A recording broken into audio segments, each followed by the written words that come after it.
ఎండల తీవ్రత ఎక్కువగా ఉన్న దృష్ట్యా ప్రజలు అప్రమత్తంగా ఉండాలని కాకినాడ జిల్లా గండేపల్లి ప్రాథమిక ఆరోగ్య కేంద్రం వైద్యులు కేవీ సురేష్ సూచించారు. ప్రైమ్ 9 న్యూస్తో ఆయన మాట్లాడుతూ అనారోగ్యంగా ఉండేవారు ఇంటి వద్దే ఉంటూ నీరు ఎక్కువగా తాగాలన్నారు. వృద్ధులు, చిన్నపిల్లలు మధ్యాహ్న సమయంలో బయటకు వెళ్లకూడదన్నారు. వడదెబ్బ తగలకుండా తగిన జాగ్రత్తలు తీసుకోవాలని సూచించారు.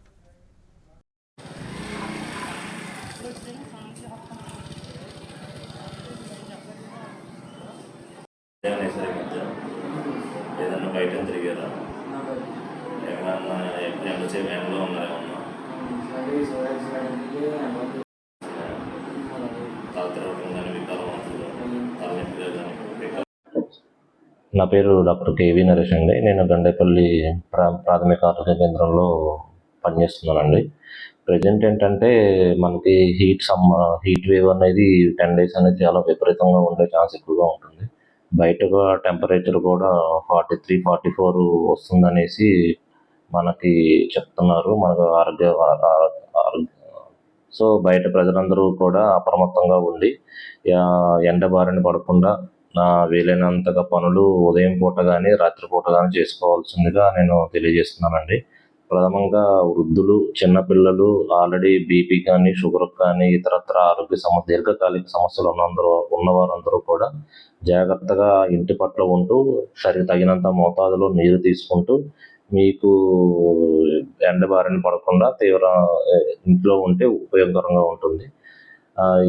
ఎండ బారిన పడిన వాళ్ళకి ఏ విధంగా ఉంటుందంటే వాళ్ళకి విపరీతమైన కాళ్ళు నొప్పులుగా ఉండటము, విపరీతమైన నీరసంగా ఉండటము, దప్పిగ్గా ఉండటము, తలనొప్పిగా ఉండటము, తల తిరుగుతున్నట్టు ఉండటము, ఇవన్నీ కూడా ఫస్ట్ స్టేజ్లో ఉంటాయండి.